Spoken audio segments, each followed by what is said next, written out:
Muchas gracias. Muchas gracias Adriana, por aceptar la invitación y por compartir con nosotros todos tus años de trabajo y tu experiencia. Y gracias a todos por participar de este ciclo que, bueno, ya es el quinto encuentro, intentando profundizar los diálogos entre el Yanigla y la comunidad. Hoy contamos con la suerte de tener la doctora Adriana Mancuso. Ella es investigadora independiente del CONICET, con lugar de trabajo en el Yanigla, en el CCT Mendoza. Licenciada en Ciencias Biológicas y doctora en Ciencias Geológicas por la UBA, por la Universidad de Buenos Aires. Y hace más de 20 años que en investigación en los ecosistemas continentales, especialmente en el Pérmico y en el Triásico, del oeste de lo que era Gondwana en aquel momento, sobre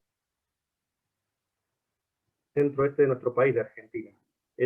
Vamos a encontrar que tiene una gran cantidad de trabajos, numerosos trabajos, donde integra con un enfoque, muchos enfoques, diferentes enfoques, que están vinculados a la taxonomía, a la sedimentología, a la paleontología, a la inología, también a la geoquímica, a la mineralogía, génesis y a la bio y cronoestratigrafía.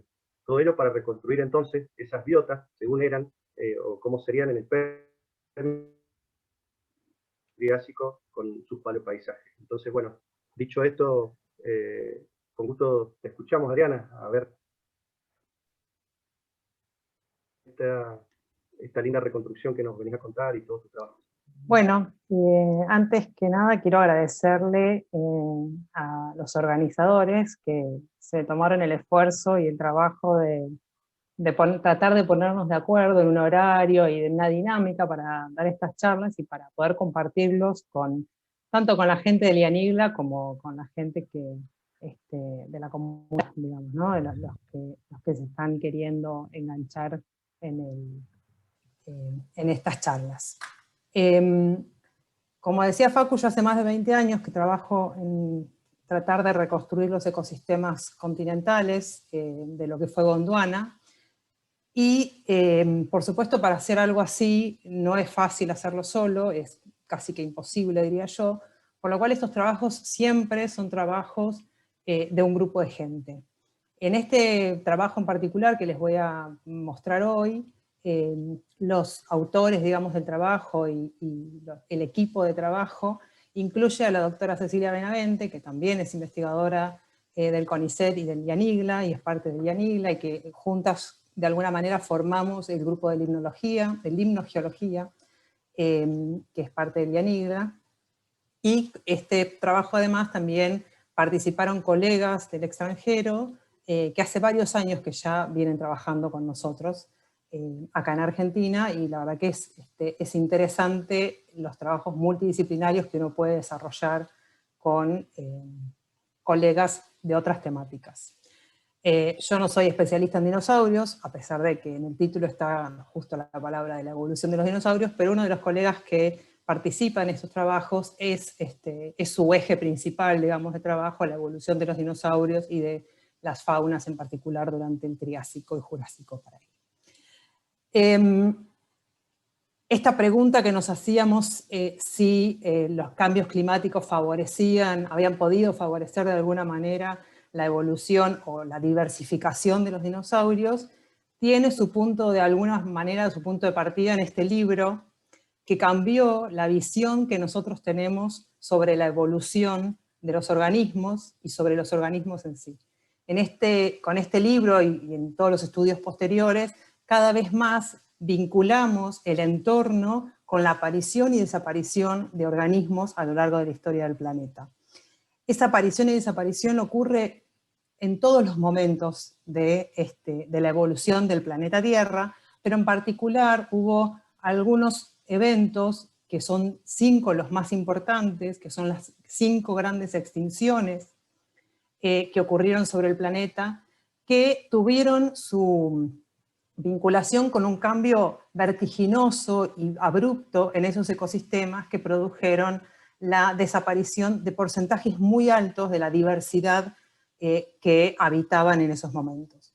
Estos cambios no siempre fueron, o sea, siempre pensamos en cambio climático y lo pensamos con con el contexto actual en el que estamos analizando el cambio climático, pero esos cambios no siempre fueron por aumento de la temperatura. En algunos casos, de hecho, fue por disminución de las temperaturas de los océanos, por ejemplo, por desarrollo de casquetes polares más allá de las dimensiones que se conocían o que estaban estipulados, y entonces perdían espacios, perdían nichos ecológicos, y los organismos que estaban, digamos, vivían en esos ambientes no fueron capaces de adaptarse a esos cambios que fueron abruptos y se extinguieron.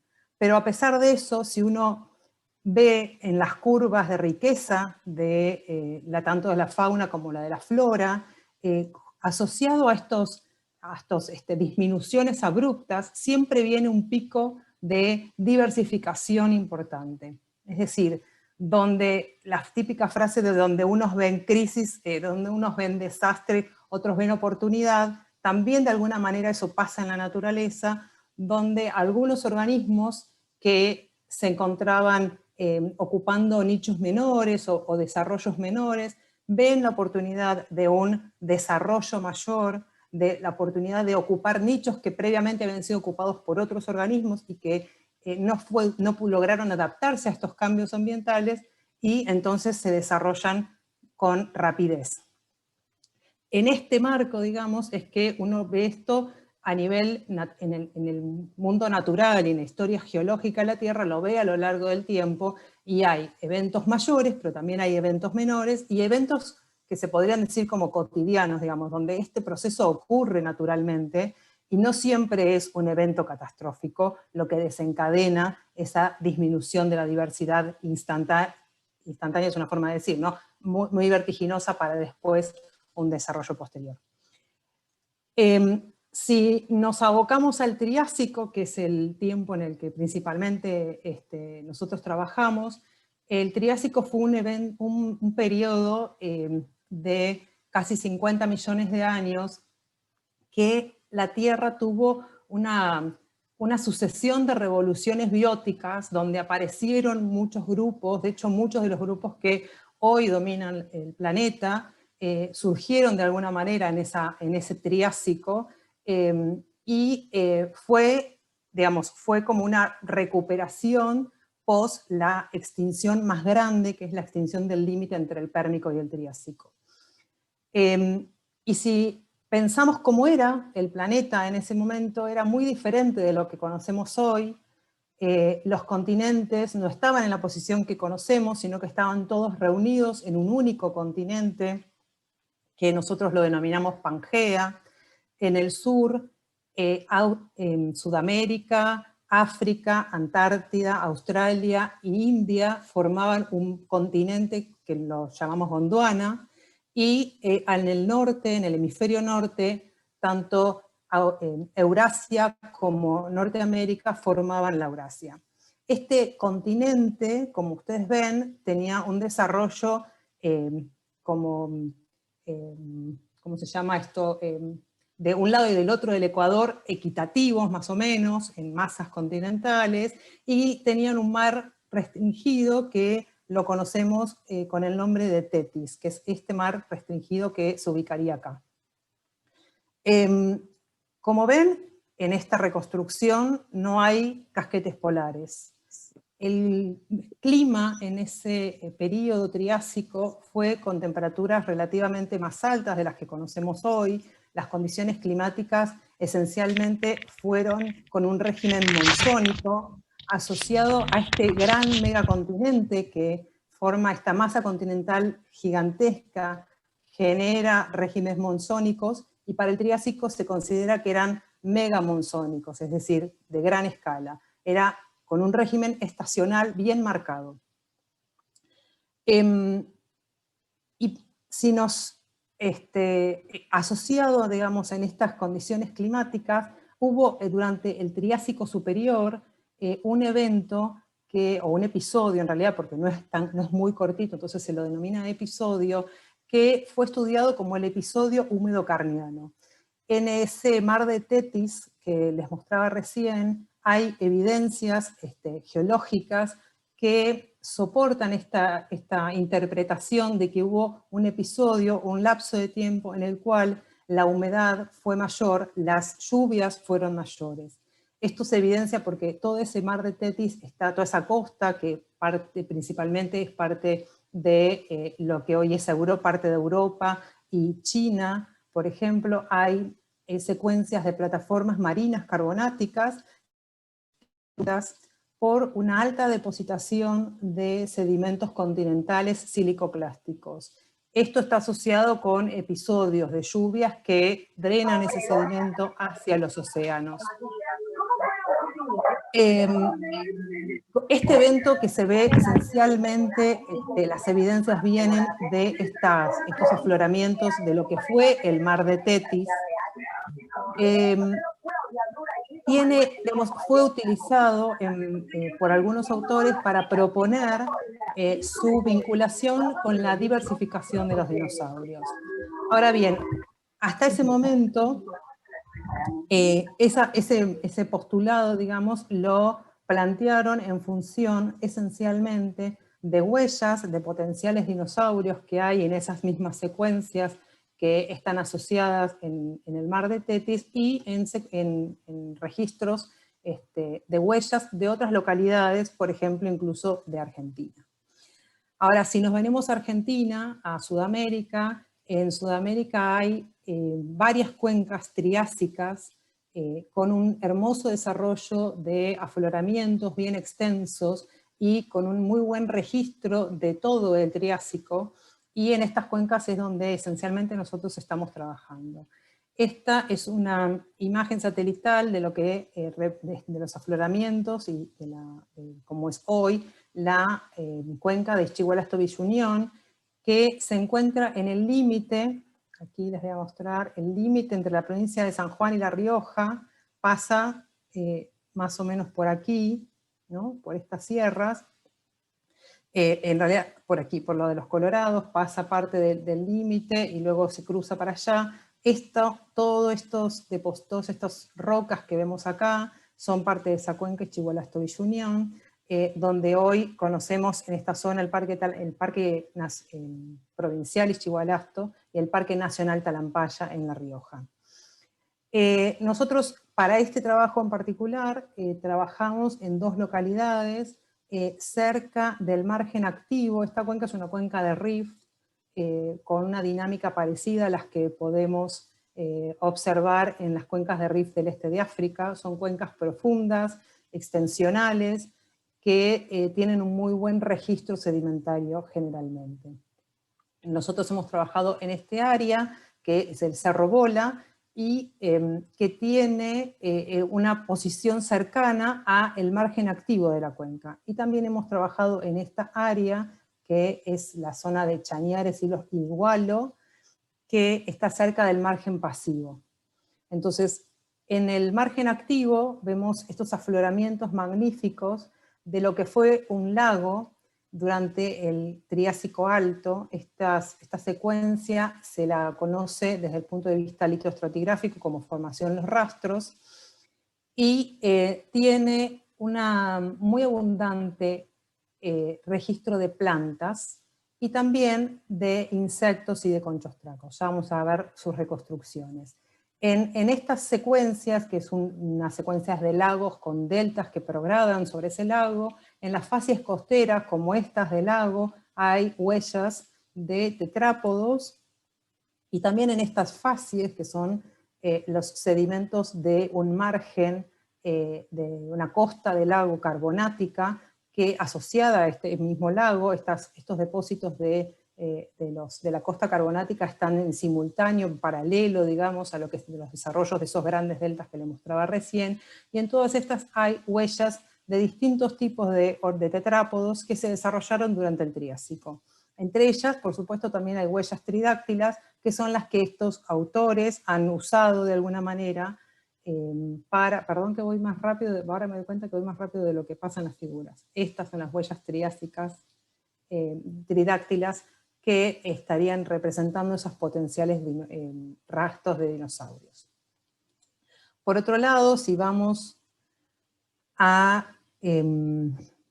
esperen que, ahí está. Si vamos al margen pasivo y vemos los afloramientos en ese lugar, aquí desde el punto de vista litoestratigráfico se reconocen dos unidades que son una misma secuencia depositacional, que es la formación Chañares, que es esta que vemos aquí, que es la formación que tiene una fauna internacionalmente conocida por su diversidad y su abundancia de restos de vertebrados, esencialmente tetrápodos, con un nivel de preservación excepcional y que representan una fauna bastante completa. Asociado a esto se encuentran también los afloramientos de la formación Los Rastros, que serían, estratigráficamente se ubicarían por encima, aunque es una única secuencia, digamos, representan tiempos distintos, digamos, en este momento, y aquí estos son los depósitos del lago, también con depósitos de fondo del lago y de deltas, que se apilan unos con otros. Estas secuencias de Chañares y Los Rastros en el margen pasivo y esencialmente de Los Rastros en el margen activo, tiene una fauna muy abundante y diversa y una flora muy abundante y diversa. Si nos imaginamos ese lago en el tiempo en el que se desarrolló, nos lo podemos imaginar de esta manera, con un margen, este sería el margen pasivo al este, donde está en desarrollo principalmente plataformas, planicies, fangosas, y en el margen activo hay un desarrollo tanto de las zonas altas y de las que derivan abanicos aluviales y de allí los deltas, en los que, por ejemplo, vimos esas huellas que les mostraba. Ahora, en este lago, como les decía, la fauna es muy rica, hay restos de invertebrados propios del lago, como los conchostracos, hay restos de peces que habitaban en ese lago, y también insectos. Todos estos organismos están asociados esencialmente con el lago, pero también están todos los registros de los tetrápodos, que incluyen desde los sinodontes, estos pequeños aquí, los disinodontes, estos aquí, y los arcosaurios, tanto de distintos tamaños y con una diversidad bastante importante, incluidos los dinosauromorfos, es decir, los precursores de los dinosaurios. Los tetrápodos están representados tanto en Chañares por restos óseos como en la formación Los Rastros por los restos de huellas. Ahora, esta fauna, la fauna de tetrápodos de Chañares, históricamente se la había considerado Triásico medio, y se la había considerado como la fauna de recuperación pospérmica, es decir, de la recuperación de la extinción pospérmica.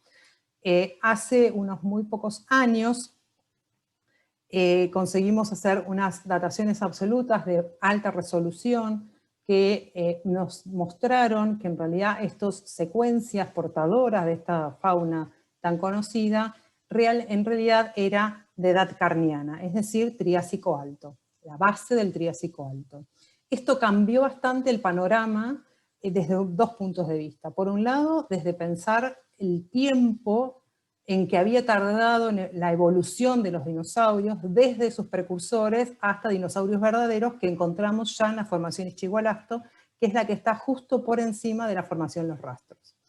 Y por otro lado, en generar un gap de información, porque lo que siempre se consideró como la fauna de recuperación durante el Triásico medio, que era la fauna de Chañares, ya no estaba más, no era más la Triásico medio, había pasado más millones de años en medio entre la extinción y esta fauna bien conformada. Nosotros con esto quisimos además, digamos, seguimos haciendo dataciones, y en ese contexto es que en la zona del Cerro Bola, donde tenemos toda una secuencia lacustre, encontramos niveles potencialmente datables, y los datamos, que son tobas de caída, vinculadas intercaladas en esos niveles lacustres. Esta toba de caída nos dio una edad de 234 millones de años. Esto nos permitió hacer una vinculación con la columna y con las dataciones absolutas que teníamos para la formación Chañares en el margen pasivo. Si vemos acá, tenemos esta zona que era el margen pasivo, con esta columna, ¿sí? Que tiene digamos, litoestratigráficamente está la formación Los Rastros y por encima, la formación Chañares y por encima la formación Los Rastros, y en el margen activo, aquí en el Cerro Bola, la formación Los Rastros. Por supuesto acá está cortado, porque es imposible graficar todos los metros, son más de 500 metros de columna estratigráfica, digamos, si los dibujáramos enteros, sería tan chiquito que no podríamos verlo, pero aquí lo que estamos mostrando es la correlación que nos permitió hacer las dataciones absolutas de ambas columnas. Ahora con esto pudimos darle una correlación más directa entre esas huellas y los restos corpóreos que teníamos en la secuencia de Chañares, y una reconstrucción biótica más acotada, más clara, más precisa. Pero en realidad nuestra idea era ir un poco más allá. Una de las cosas que tiene la formación Los Rastros con estos márgenes carbonáticos es que nos permite hacer análisis de isótopos, de carbono y de oxígeno. Entonces fuimos más allá y nos propusimos hacer un análisis climático para poder entender además en qué condiciones climáticas estaban. Ya sabíamos cómo era el ambiente en el que vivían, ya sabíamos quiénes eran los que vivían, ahora queríamos ver, bueno, en qué condiciones climáticas se están desarrollando estos organismos. Y entonces nos propusimos hacer un análisis multidisciplinario, es decir, con multiproxy, con muchos proxies climáticos, porque lo que veíamos es que cuando nos vamos en el tiempo para atrás, cuando estudiamos el clima, el paleoclima en tiempo profundo, un solo parámetro muchas veces es bastante inexacto y muchas veces pueden tener sesgos regionales o particulares. Entonces la idea era poder hacer un trabajo donde hacer varias líneas de evidencias climáticas que nos permitieran hacer una interpretación paleoclimática más robusta. En ese sentido, por un lado, hicimos los análisis de isótopos de carbono y oxígeno para esos carbonatos en las secuencias lacustres y, digamos, de costa del lago. Esos carbonatos son depositados en el sistema lacustre propiamente, y en ese sentido, estos carbonatos nos dieron información de las condiciones hidrológicas del lago. Este lago es un lago abierto, con abundante aporte de agua esencialmente meteórica, y lo otro que nos permitió es hacer unos cálculos de paleotemperatura, que por supuesto seguimos trabajando para perfeccionarlo. Cecilia de hecho está terminando un trabajo que ya mandamos y está terminando los arbitrajes de un trabajo donde profundizamos más, con más niveles y consecuencias laterales para mejorar estas interpretaciones, pero a lo que arribamos hasta este punto era que teníamos un rango de temperaturas entre 15 y 37 grados centígrados para las temperaturas del agua en el momento de la depositación de esos carbonatos. Por otro lado, tanto en la secuencia de los rastros en el Cerro Bola como en las secuencias de Chañares y los rastros en la zona de Gualo, lo otro que analizamos como segundo proxy eran los ensambles de arcillas. En este caso, los ensambles de arcillas nos mostraron, los ensambles de arcillas permiten interpretar las condiciones, por ejemplo, de humedad en relación con la meteorización que sufren las rocas y la formación de esas arcillas. En ese marco, estos ensambles que nosotros encontramos nos dejaron ver dos episodios bien marcados de mayor humedad. Uno que se encuentra en esta parte de aquí abajo, esencialmente, y otro es todo este sector de acá arriba. No sé si se ve el mouse. Todo este sector de acá arriba. Con las dataciones absolutas que teníamos, y esta interpretación climática de un evento húmedo nos permitió vincular directamente con el episodio húmedo carniano. Este episodio húmedo carniano, hasta el momento, solo tenía evidencias en esta zona, que es la zona del Mar del Tetis, y por primera vez había un estudio paleoclimático robusto que sostenía que este episodio también ocurría por fuera. Había trabajos previos en las zonas centrales de Norteamérica que no veían o no registraban de alguna manera este episodio. Y nosotros postulamos en este caso que es posible que estas áreas tan continentales quizás tenían un régimen megamonzónico más pronunciado, lo que generaba que la evidencia de humedad no pudiera acceder hasta estos puntos. El episodio húmedo carniano fue vinculado esencialmente con un episodio volcánico de gran dimensión que habría generado niveles de dióxido de carbono más elevados en el planeta.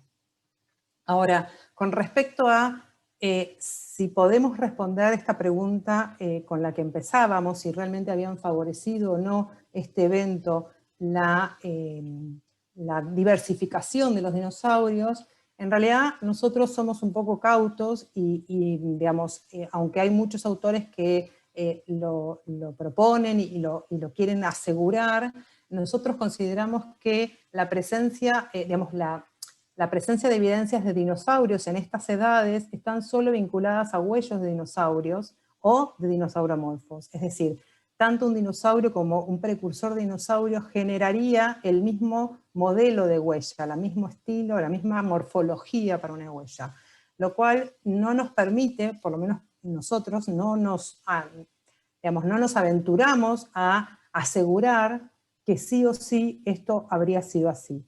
Para poder asegurarlo, habría que no solo tener dataciones absolutas en todo este mar de Tethys, en estas secuencias que están datadas por bioestratigrafía, pero no por radiaciones isotópicas, es decir, no por isótopos de uranio plomo o las que fueran por dataciones absolutas de las rocas, sino simplemente por presencia de restos de fósiles. La bioestratigrafía que hay desarrollada en las áreas marinas es de muy buena calidad y es de muy buena resolución, pero no necesariamente nos permite linkear o vincular con las áreas continentales. Por eso las dataciones absolutas son tan útiles, porque nos permiten vincular áreas continentales con marinas. Y además también sería más que fabuloso encontrar restos de dinosaurios verdaderos, por ejemplo, en la formación de los rastros. Es un trabajo difícil porque es una secuencia lacustre y donde la mayoría del depósito es depósitos de fondo del lago, pero seguimos intentándolo. Bueno, muchas gracias.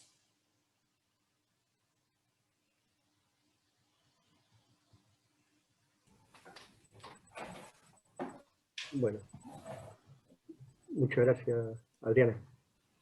Muy interesante, muy lindo. Me di cuenta muy tarde, disculpen, que estaba... ¿Me escuchan bien o se corta? No, no, te escuchamos bien. Que lo que hablaba estaba medio a destiempo con las imágenes, pero bueno, eso es difícil de seguir.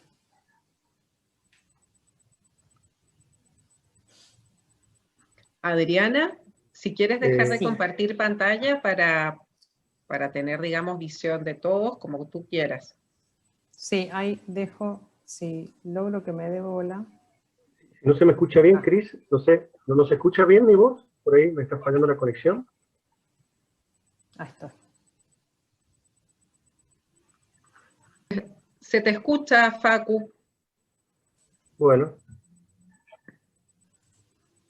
Bueno, sí, bien. Gracias, entonces, como te decía Adriana, muy interesante, muy lindo. Y bueno, abrimos este espacio entonces para las preguntas. Algunos han escrito algunas preguntas. No sé si ahí tenés algunas anotadas, Cris. Sí, sí. Si no, la pregunta que hace Susana es si encontraron trilobites. No. Los trilobites son bastante más viejos que esto. hay una moviendo la cabeza. Sí, los trilobites son bastante más viejos. Son antecesores de los insectos que mostraste, justamente, pero me llamó la atención porque siempre uno ve así en esas alturas, digamos, de las etapas, representados más los trilobites y otros tipos, y no los insectos. La verdad que me sorprendió la presentación que hiciste. Muy interesante, la verdad que me encantó, me encantaría acompañarte a hacer esas expediciones. A mí me encantaría poder ir, le Como digo. invitada para observar, aunque sea, me fascina, te felicito, me encanta tu trabajo. Bueno, Gracias. Y no es solo mío, somos un grupo. Obviamente, siempre hay un equipo. Acá hay otra pregunta de Ana Rosa, que pregunta si hay trabajos similares en el oeste de África. En el oeste de África. Y que coincida con tus resultados, se agregó ahora. Bueno, en realidad, en el Triásico, para el Triásico, las cuencas triásicas en África no están necesariamente en el oeste. Están en todo lo que es Sudáfrica, que es la cuenca de Karoo, es bastante grande, ocupa más que lo que es hoy Sudáfrica, y también hay cuencas, pero más hacia el este. La vinculación directa, digamos, entre África y Sudamérica está más íntimamente relacionada con las cuencas brasileras. Sí hay evidencias de esto, por ejemplo, en las cuencas brasileras. Los brasileros hace poco también, como nosotros, empezamos todos a incursionar en lo mismo, empezamos a datar nuestras secuencias. Durante muchísimos años se usaron exclusivamente dataciones bioestratigráficas, es decir, correlaciones con los fósiles de lo que yo encontraba acá, y las correlaciones en continental, las correlaciones en marino son muy buenas en general, hay mucho trabajo hecho en marino hace muchos años, pero además muchos de los organismos que se usan son cosmopolitas, tienen una migración, tienen una dispersión, ¿no? Entonces es mucho más fácil hacer con organismos marinos. Y además son otros tipos de organismos, no necesariamente tetrápodos. Ahora, en continental, vos tenés que pensar que en realidad tu registro no tiene la misma continuidad de la que tiene el marino, y los organismos que viven no se pueden desplazar de la misma manera que se desplazan los amonites en el mar. Entonces, estas correlaciones que se usaron durante muchos años, hubo una escala bioestratigráfica que se usó para el Triásico durante mucho tiempo, que viene de la cuenca de Karoo, porque lo que tiene de interesante la cuenca de Karoo es que está todo apilado así, pin, pin, pin, entonces tenemos un apilamiento bastante razonable, y sabemos que no hay tectónica actual como nosotros, que tenemos todas cosas volcadas. Hay lugares acá en Argentina donde es todo volcado y no sabes si está de pie o de cabeza el afloramiento. Allá no, pero lo que pasaba es que no había dataciones absolutas. Entonces, aunque sí tenemos bastante claro ese apilamiento, y eso se usó durante mucho tiempo, las dataciones que estuvimos haciendo, de hecho algunas las que hicimos nosotros en estos últimos años, de conjuntos de fósiles que teníamos acá, que eran muy parecidos a los que había allá, al menos en algunos de esas especies o géneros, son más, las que encontramos acá en realidad son más jóvenes en edad de las que encontrábamos allá, por eso incluso la formación Chañares durante mucho tiempo fue considerada Triásico medio. También está todo eso de que, bueno, por las condiciones evolutivas del taxón debería ser, bueno, eso es relativo, porque hay un montón de fósiles que perduraron con rasgos bien primitivos, y los encontramos en épocas donde ya el resto de los organismos de ese mismo grupo no tienen más esos rasgos primitivos, y hubo algunos que los conservaron. Entonces eso en continental es muy difícil. Por eso hace unos años, las dataciones siempre son caras, siempre es muy caro hacer dataciones, pero también es cierto que hasta hace pocos años las dataciones tenían errores bastante grandes. Había dataciones con 5 millones de años de error. 5 millones de años de error es infinito si estamos hablando en etapas evolutivas. No te rías, Cristina. Claro, para vos 5 millones de años es toda tu vida de trabajo. Pero claro, es eso, ¿no? Esto es distinto. Entonces ahora estamos logrando hacer dataciones con un error de 0,01 quizás. Entonces llegamos a hacer acotar y a poder entonces hacer un planteo evolutivo de otra escala.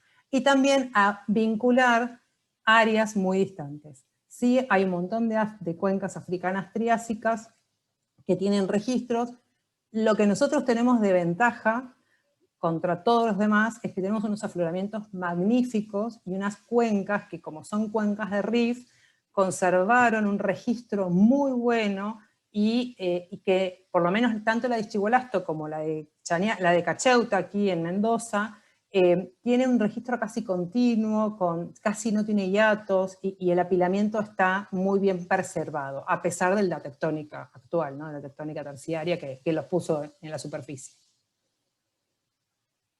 En realidad no sé si respondí, pero... Mejor, muy bien.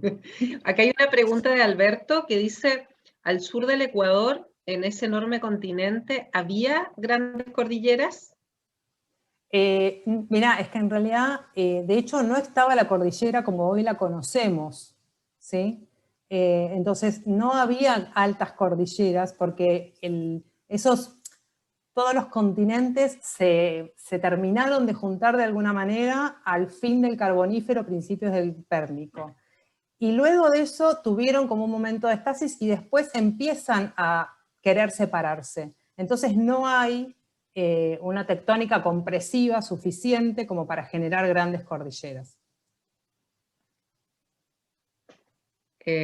Acá una pregunta de María Eugenia, que dice que es fan de este tema, María Eugenia de Porras.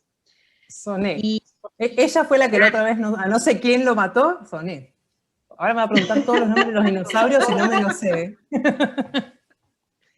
Dice, quería saber cuántos millones de años consideran que se habría mantenido las condiciones de super mega monzón para tener alguna incidencia en la evolución de tetrápodos precursores a dinosaurios.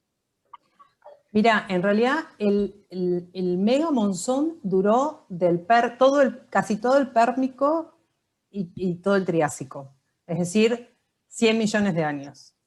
El punto es que digamos, lo que estaban postulando como promotor, digamos, de la diversificación de los dinosaurios es este evento húmedo que habría favorecido. En realidad hay publicaciones súper recientes en las cuales están planteando de que también hubo extinciones, porque es cierto, también hubo desaparición de algunos grupos y aparición de otros, no solo la diversificación de los dinosaurios, vinculado, digamos, más o menos en este rango de edad.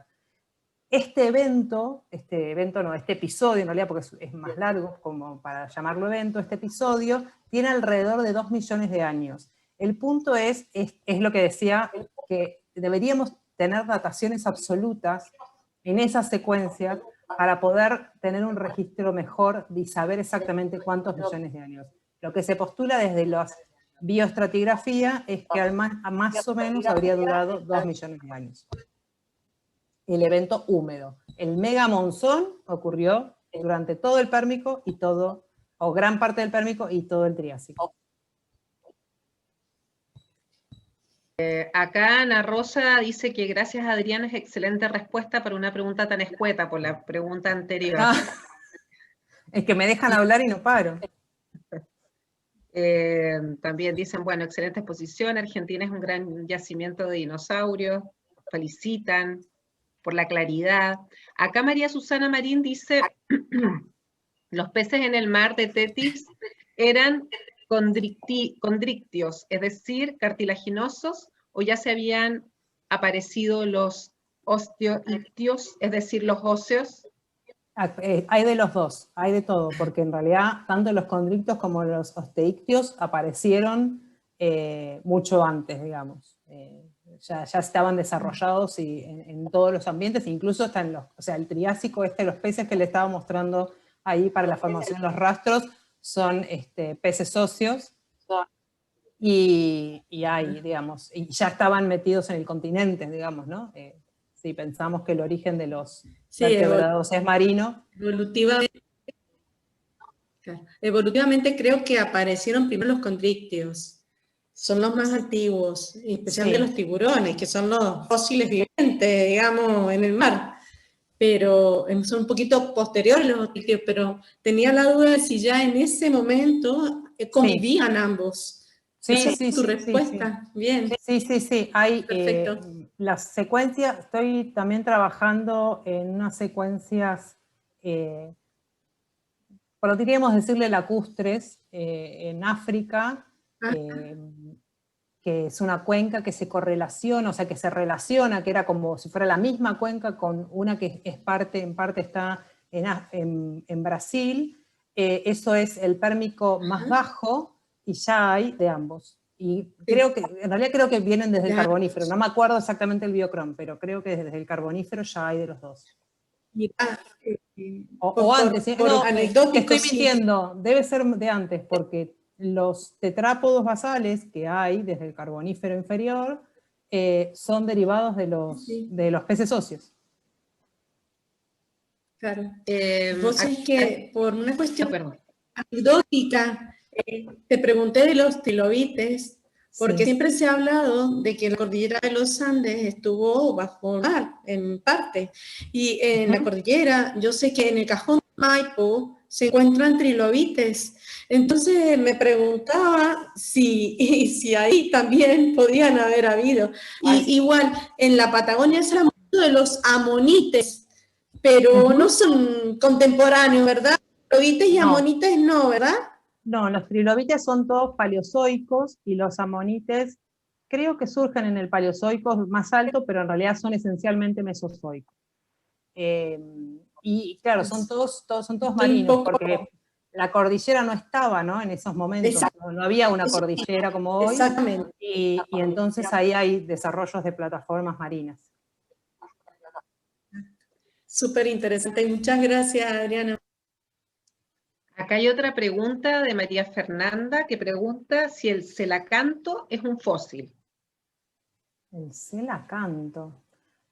Sí, pero... Sí, el celacanto es un fósil. Yo he dado peces marinos, por eso sé del condritiosos, teictios. Sí, claro. Es un fósil. Claro. Está bien. Te ayudo en esta. Gracias. Me están llevando muy para atrás en el tiempo, ¿viste? Estoy viejita, pero no tanto. Acá, somos jóvenes, somos muy jóvenes. Acá Diego Araneo también está interesado en saber si había migraciones de especies forzadas por la variabilidad climática, ya sea variabilidad estacional o por cambios de clima de periodos más largos, como saltos climáticos que duraran décadas o siglos. Para el Triásico es muy difícil de evaluarlo. Sí hay evidencias en secuencias más jóvenes, digamos, durante el Terciario, por ejemplo, está la famosa migración entre América del Norte y América del Sur. Pero para el Triásico sería aventurado, digamos, hacer una postulación así. Entre otras cosas porque no necesariamente uno tiene un registro de tan corto plazo. Nuestras evidencias, digamos, tener evidencias de algo estacional, o sea, nosotros sabemos que el clima era estacional porque, por ejemplo, por los ensambles de arcillas que nos muestran que este ensamble de arcillas se forma si tenés alternancias climáticas estacionales. Pero no podemos, digamos, no tenemos una evidencia física que nos muestre de en este momento, ¿no? Digamos, hay muy pocos registros geológicos que puedan ir tan atrás, los barbes o cosas así, digamos, pero es muy poco lo que hay, y de eso poder vincularlo con migraciones, lo que sí uno puede plantear de que sí hubo, digamos, uno podría tratar de plantear, para eso igual habría que tener mejores dataciones absolutas, sigo insistiendo con lo mismo, parece que fue un disco rayado, pero en realidad es como una herramienta casi esencial para trabajar en estas secuencias tan viejas. Podrías poder plantear, por ejemplo, cuánto tardó, por ejemplo, una flora en distribuirse, ¿no? También hay trabajos de biogeografía donde hacen esto de cómo se dispersaron ciertos grupos, que tenemos como cierta tendencia a saber dónde se originaron, pero bueno, para eso necesitas, además de una buena filogenia de los grupos, también necesitas dataciones y poder correlacionarlo con esa dispersión o en qué lugares los vas encontrando a lo largo del tiempo. Pero tanto como en poder vincularlo con las condiciones climáticas que los hayan forzado a migrar, es medio aventurado. Sí es cierto que, por ejemplo, hay cosas que hay cosas interesantes, por ejemplo, en el Pérmico, uno de los lugares donde trabajamos en la zona de San Rafael, hay unas huellas hermosas de tetrápodos, que es para el Pérmico inferior, y esas huellas están en dunas. Entonces, los organismos para ese momento, en Gondwana casi no hay registros de tetrápodos en Gondwana, para ese momento hay muy poco, y acá los encontramos habitando un desierto. Entonces, claramente sí, los organismos se movieron, migraron, o sea, pero es como que tenemos instantáneas, ¿no? Como fotos. Es difícil a veces reconstruir una cosa más continua cuando uno tiene fotos y no mucho más. María Fernanda sí dice que el celacanto es un pez del Océano Índico, sur de África. Acá Nehemías hace una pregunta, si el cambio climático afectó a los dinosaurios. ¿Qué realmente podría haber causado su extinción?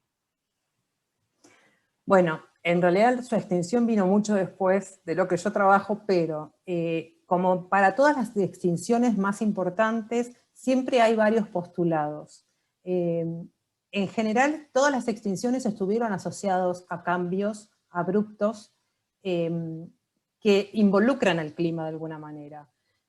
La de la extinción de los dinosaurios estuvo probablemente, digamos, se la vincula con episodios de un volcanismo muy importante. Si lo pensamos, casi todas las que están asociadas con eventos de que aumenta la temperatura, asociados generalmente al aumento del dióxido de carbono en la atmósfera, están asociados a eventos volcánicos, pero bueno, el de los dinosaurios, además está la evidencia del meteorito en la península de Yucatán que colaboró. Pero también es cierto que en realidad hay muchos otros organismos que no se extinguieron, y el planteo es si no es que los dinosaurios ya estaban en su máximo esplendor y no lograron adaptarse a estos cambios que les ofrecía la naturaleza.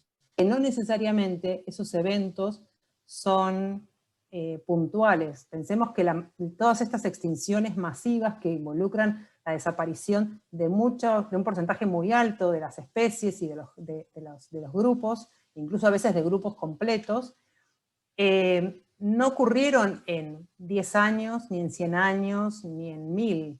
Quizás ocurrió incluso en millones.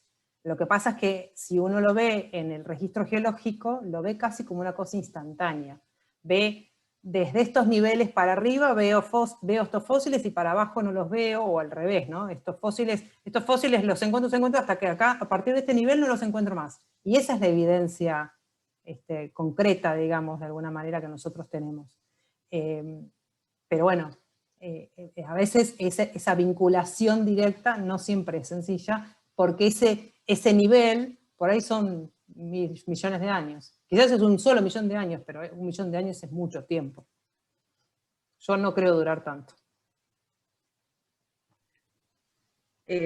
Acá en el chat ya no hay más preguntas. No creo, parece que no se me pasó ninguna. No sé, Facu, si viste otra por ahí. Ahí activo el audio. No, yo no ninguna. Creo que... Ahí hay una levantando la mano.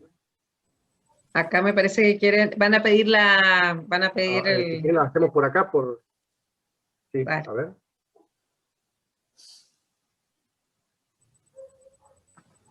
Dale, pregunta. Susana. A ver, hola. Sí, mira, me apasiona mucho lo que haces, Adriana, y ¿sabéis qué me gustaría? Si me pudieras explicar algo. Cuando ustedes hacen esas búsquedas, se basan obviamente en los estratos, ¿verdad? Yo vi esas tortas, como se les llama, que estaban muy bien presentadas tus figuras, pero buscan determinados lugares, más que nada para saber tu trabajo en sí. Es muy básico lo mío, pero es interesante saber. A mí me gusta conocer cómo buscan, dónde exactamente buscar. Bueno, es que en ¿Cómo realidad te basas? no es que uno, bueno, en primera instancia uno, si sabe a qué apunta, digamos, qué es lo que uno quiere buscar, si uno busca Esencialmente, primero, las rocas que sean de la edad acorde a lo que quiero buscar. Por supuesto, siempre hay informes previos, gente que ya trabajó en las áreas, y entonces uno a veces se basa en esa información previa para darse una idea de a dónde ir o a dónde no ir. Hay afloramientos que son más amigables, digamos, para buscar fósiles, y otros son más complicados. Si yo tengo una pared así vertical, con todos los afloramientos apiladitos divinos, es genial para levantar perfiles estratigráficos y para hacer sedimentología. Bueno, depende de la altura que tenga el paredón, pero digamos, en general es muy bueno para eso, pero para buscar fósiles es muy complicado. Entre otras cosas porque si incluso vos quisieras ponerte a cavar en ese lugar, se te desmoronaría lo que tenés arriba. Entonces, en general, depende de lo que uno quiere buscar, busca las secuencias que sean más cómodas. Siempre, por ejemplo, los fósiles de vertebrados se buscan principalmente en esos afloramientos que son como badlands, le decimos nosotros, son como lomaditas suaves, porque eso te permite caminar, porque básicamente lo que tienes que hacer es caminar, claro, mirando el afloramiento, digamos, no el cielo, pero caminar, en búsqueda de que te aparezca algún indicio. No es que uno tiene, no tenemos un sensor, un radar, sería magnífico, pero no existe, que busque por uno. Entonces uno camina hasta que empieza a encontrar algo, y ahí cuando encontró un primer indicio, que quizás es un pedacito que se salió, y entonces vas buscando en el caminito de dónde deriva esto hasta encontrar algo. A veces encontrás todos pedacitos de nada, a veces encontrás, ese pedacito te deriva a un animal articulado, a veces te deriva a un cráneo, y a veces no te deriva nada, porque bueno, por ahí ya se destruyó todo. Porque el punto ahí es que en realidad el ambiente es el que más te colabora exponiendo estos sedimentos, ¿no? Y te va el clima, digamos, el clima árido del oeste de Argentina también es fantástico en este sentido. No solo la cordillera nos sacó los afloramientos arriba y tenemos las rocas triásicas en la superficie, sino que el clima que hace que no haya mucha vegetación nos favorece en tener mucho afloramiento disponible para buscar. En los lugares donde cada vez hay más vegetación, que sí pasa de hecho, hay un montón de lugares que uno vuelve a ir y dice, pero acá no estaba esta planta, ¿de dónde salieron? No entendemos por qué de repente hay plantas y hay yuyitos donde antes era nada. Bueno, en esos lugares es más difícil, digamos, de trabajar en general. Precisamente por eso te pregunté, Adriana, porque yo lo considero como buscar una aguja en un pajar y valoro muchísimo lo que hace. Igual porque uno realmente va desarrollando es horas y el ojo. horas.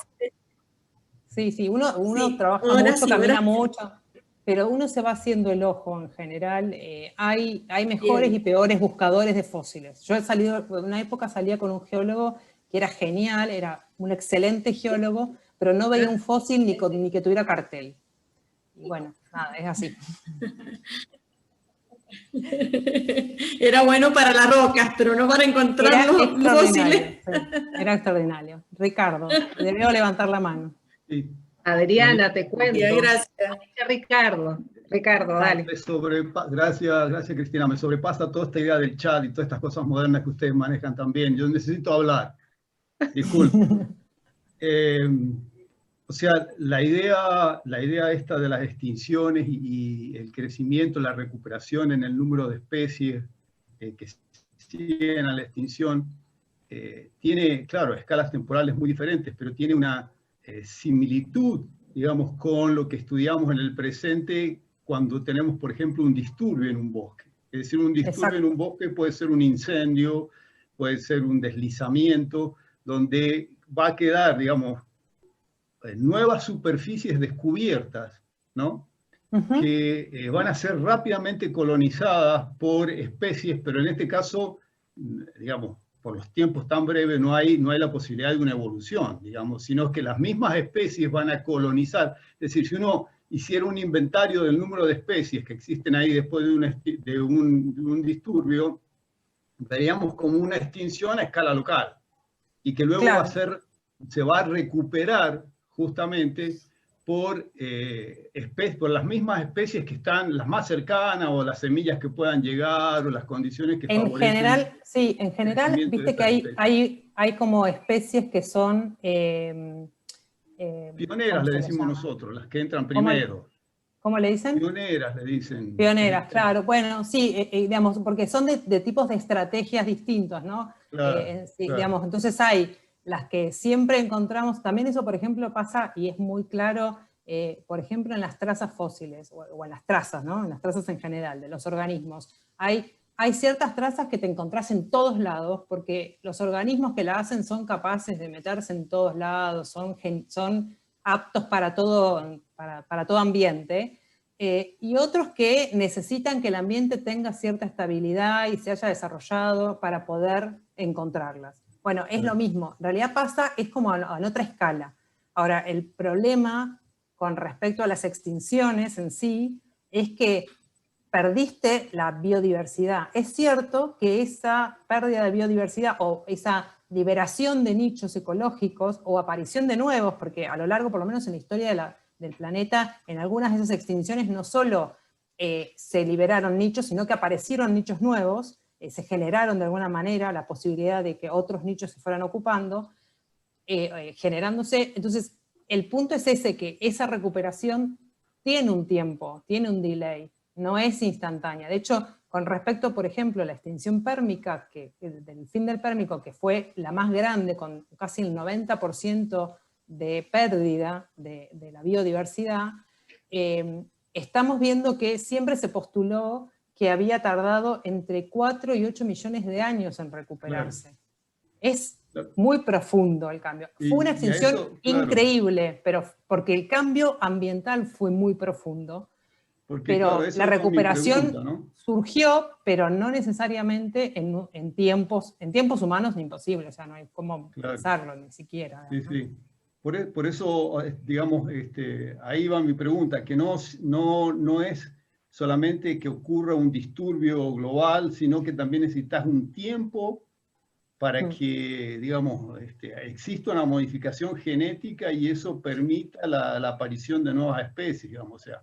Porque fundamentalmente cuando uno, está bien que siempre es el mismo problema de la escala temporal, pero si uno hace a cuál es la última gran extinción, pero no geológica, sino, por ejemplo, lo que sabemos del Cuaternario, que cuando pasamos de la era glacial al presente interglacial, los grandes animales como el milodón, los mamuts y todos esos se extinguieron. Y no vemos que a esa extinción, digamos que claro, comparativamente fue muy pequeña en relación al número de especies del planeta, aparecieron rápidamente otras especies. Es decir, que no siempre que desaparezca una especie va a aparecer inmediatamente otra especie. No, es que no necesariamente es que aparece otra. En realidad las especies ya estaban, lo que pasa es que eran especies menores que no tenían un gran desarrollo, digamos. Claro. Como por ejemplo, después de la extinción de los dinosaurios, aparecen los mamíferos. Bueno, no es que aparecen, los mamíferos están desde casi que del Triásico, digamos, pero bueno, eran unos ratoncitos así, ¿no? Tanto la diversidad como la abundancia de estos organismos no era importante, y bueno, se mantuvieron, se desarrollaron, se fueron poblando mínimamente, o sea, se fueron ubicando en distintos lugares del planeta, pero cuando los dinosaurios ya no estuvieron, aprovecharon los recursos que los dinosaurios habían ocupado hasta ese momento y se desarrollaron y se diversificaron. Sí, hay similitudes muy, muy interesantes, a pesar de las diferencias en escalas temporales, pero entre la ocurrencia de disturbio también puede darse esto, digamos, o sea, el disturbio tiene una naturaleza, generalmente es repetitivo, pero en algún evento particular que conjuga muchas variables puede ser tan particular ese evento que directamente, por ejemplo, si estamos hablando de un bosque, puede ser reemplazado por vida por un pastizal. Había un bosque y se transformó en un pastizal. Entonces, bueno, un ejemplo de eso es cuando la cordillera de los Andes comenzó a elevarse durante el Terciario, los bosques que había ahí, los bosques que ocupaban gran parte de la Patagonia, del ancho de la Patagonia, se fueron retrayendo y se quedaron ubicados solo en la cordillera, y después todo el resto es pastizal. Ese cambio, que fue progresivo, porque ese también duró varios millones de años, porque la cordillera no se levantó así, ayer no tenía y hoy tengo, digamos, cordillera, pero ese cambio progresivo fue también un cambio de condiciones de entorno donde la vegetación no soportó y se implantó una que sí soportaba estas condiciones. Muy bien, gracias. Yo tengo una pregunta. ¿Se puede? Sí, sí. Sí, Con el tema de isótopos, me quedé ahí con una duda. ¿Sobre qué material lo hacen? Y ese perfil que vos mostraste de isótopos, ¿era solo de un perfil o encuentran, no sé qué distancia están entre los sitios y encuentran diferencias en la concentración de oxígeno, por ejemplo, entre los dos sitios?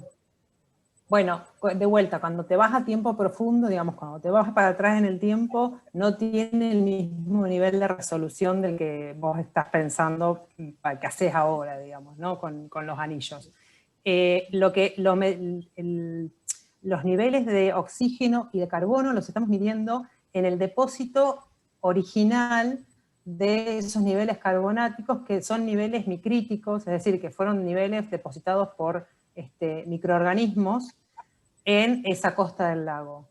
Y entonces, sobre esa micrita biogénica es que se miden esos isótopos. También se puede medir sobre la esparita, pero bueno, ahí también juegan, eso te lo va a poder explicar mejor Cecilia en realidad, pero juegan el rol de la diagénesis. Bueno, para poder usar estos isótopos para hacer, por ejemplo, cálculos de paleotemperatura, primero también hay que hacer los análisis de diagénesis que nos permiten saber que no fueron alterados en los niveles de isótopos que estamos midiendo. Y eso se mide en los carbonatos. Entonces medimos los niveles de oxígeno y de carbono. Ahora, ese perfil que vos viste en realidad son cada uno de los niveles, nosotros muestreamos cada uno de esos niveles que representan a lo largo del tiempo distintos momentos de esa costa o de ese margen carbonático depositado, y entonces es un perfil de tiempo, digamos, ¿no? Esa variación que vos veías en el perfil vertical era distintos momentos de la depósito.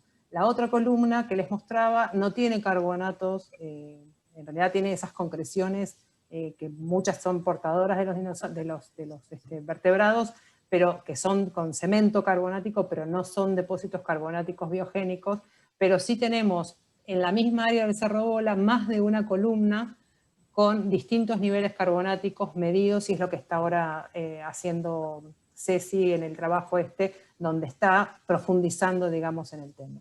También hemos trabajado, principalmente Cecilia, en realidad ella es la promotora de toda esta temática, en la cuenca cuyana, en carbonatos lacustres acá en cuenca cuyana, también triásicos, principalmente triásico medio, donde también estuvo haciendo estudios estos de paleoclima, digamos, para un triásico más viejo, digamos, del que les conté hoy. Donde también hay fluctuaciones de humedad y hay, digamos, variaciones interesantes a analizar. Y además, desde el punto de vista biológico, para nosotros también es interesante porque es el momento, supuestamente, de la recuperación pospérmica. Entonces, nos da como un interés particular profundizar en entender qué pasaba cuando consideramos que realmente las faunas se estuvieron recuperando. Adriana. No sé si te expliqué todo lo que querías, pero después, si no, háblate un rato más con Cecilia, que ella seguro te va a explicar más y mejor. Bueno, Adriana, acá Cecilia dice que muestrean con microtorno. Ah, eso. Ah, bueno, eso me lo perdí. Claro, en realidad cuando Voy a toma la muestra de campo, hace un pulido, hace cortes para ver, digamos, cuáles son de los niveles que tenemos en esa roca de mano, en esa muestra de mano, cuáles son los niveles que representan realmente esa micrita biogénica, y eso lo muestrea con un microtorno, y el polvito viaja a ser analizado. Nosotros trabajamos con el laboratorio no me acuerdo el nombre, de la Universidad de Utah. Y una más. Entiendo el oxígeno, lo entiendo que pega bien con la temperatura por esta cuestión de evaporación y podés ver si más lago o menos lago, digamos. ¿El carbono cómo es la interpretación desde La interpretación con respecto al oxígeno es esencialmente esto, en realidad es considerar el oxígeno del agua meteórica digamos, y las proporciones que tiene y la temperatura. Ahora, cuando vos analizás el oxígeno vinculado con el carbono, si, por ejemplo, en un lago, cuando el oxígeno y el carbono, cuando el agua en un cuerpo de agua se mantiene, es restringido, y el agua se mantiene en ese lago durante mucho tiempo, el carbono y el oxígeno empiezan a coevolucionar, y entonces se vinculan, y entonces uno puede ver en la firma isotópica cómo están o no asociados de alguna manera. Ahora, cuando el lago, el agua circula, es un lago abierto, y el agua circula permanentemente, y el tiempo de residencia en ese lago es más corto, no hay esta vinculación, entonces vos no ves estos patrones de coevolución entre un isótopo y el otro. Buenísimo, gracias. Muy bueno. Me estoy haciendo, la especialista en realidad es Cecilia, yo estoy tocando todo de oído, chicos. Muy bueno. Bueno, Cecilia puede aportar también. Acá hay una pregunta de Gabriel. Yo le quiero hacer una consulta a la Adriana. Dale, no sé si hay una pregunta por ahí, quizá me la perdí. Que viene hace rato acá. Y Dale. dice ¿dónde están los laboratorios donde analizan las muestras para hacer las dataciones? Son algo creo que dijiste, pero sé que hay varias muestras. Las dataciones absolutas nosotros estamos trabajando con un laboratorio en Berkeley que hace estas dataciones de alta resolución que son muy particulares. Hasta ahora, digamos, hay varios tipos de dataciones absolutas para rocas, o sea, los zircones tienen distintas formas de datarse. Nosotros estamos trabajando con este laboratorio en Berkeley, con un colega, que hace estas dataciones de altísima resolución, que son muy buenas y muy caras, asociados además con el colega que viene trabajando con nosotros hace muchos años, que se llama Randall Irmis, que viene a Argentina desde hace, no sé, casi 10 años, y que él trabaja en la Universidad de Utah, digamos. Ellos con el colega de Berkeley vienen trabajando también hace muchos años en Estados Unidos, y entonces estamos vinculados así. Y ahí en la Universidad de Utah, donde está Randall Irmis, es donde está el laboratorio de isótopos, digamos, que es muy grande, y nos hacen los análisis de isótopos. Muchas gracias. Bueno, Cris, tu pregunta, vamos. No, que nosotros, para que vea lo que somos los humanos, somos unos bichos impresionantes, que nosotros estamos encontrando los microfósiles usados como materia prima. Claro. Y yo con Cecilia Benavente hablé hace un montón de años porque en los cortes petrográficos de cerámica del norte de Mendoza estamos encontrando restos de microfósiles en carbonato. Y siempre la idea era seguir indagando por ahí, porque a mí me serviría saber qué microfósiles para saber de qué fuente de materia prima están sacando esos restos. Y igual hasta el momento tengo una sola muestra cortada, no quise cortar más porque dije, bueno, esto es un tema para tengo más muestras, realidad, no es una cerámica muy abundante. Pero es interesante porque hacer cortes, en el corte ¿qué tipo de microcortes tenés? ¿O qué tipo de microfósiles? Después te muestro las fotos, te la mando. No, porque quizás lo que pasa es que era muy interesante disgregar. Y está muy fragmentado. Ajá, claro. Porque quizás en realidad a veces es mejor disgregar, porque uno puede verlo en el microscopio de otra manera, en la lupa, digamos, depende del tamaño, ¿no? Por supuesto. Claro. Porque a veces solo con un corte uno no puede determinar tanto. Nosotros lo detectamos. Claro, nosotros estamos tratando de ver proveniencia de materias primas, y en una muestra justamente de un tipo cerámico que no es muy abundante, que además se da mucho en el noreste mendocino, que sería, digamos, preincaicos, empezamos a encontrar, pero encontramos uno, hablé con Ceci, que no sé si está por ahí, sí, ahí está. Y bueno, después no hice más porque digo, quizás haya que hacer algún tipo de tratamiento de la muestra, de alguna forma de la muestra, digamos, yo lo hice con un corte petrográfico, lo vi, pero es interesante porque la verdad que como los humanos estamos explotando y llevando y trayendo cosas por todas partes. Yo te lo voy a mostrar. Llevamos y traemos. Dale, dale. Buenísimo. Bueno, ¿alguien quiere decir algo más? ¿Comentar algo? ¿Preguntar, Ceci? La próxima, no sé. No sé, Bueno, vamos a creo ver que a la quién, gente se a quién está- agarran para la próxima. Se está yendo la gente, algunos parecen que ya van a hacer la cena, así que bueno. Y sí, es que son las 8:20 ahora que veo, claro.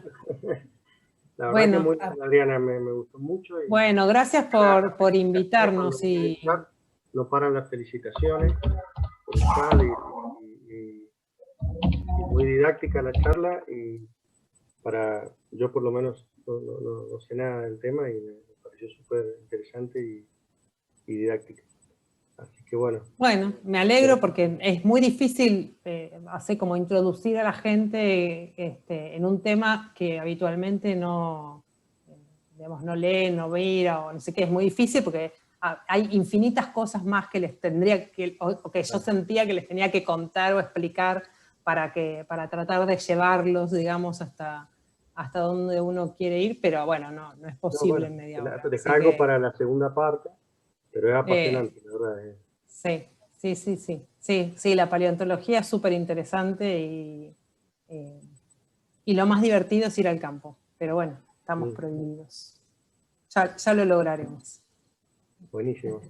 Bueno, muchísimas gracias. Después vamos a subir los videos ahí a los canales. Rubén los sube al canal de Yanila y intentamos subirlo. Que corte toda la primera parte esa donde... Bueno, sí,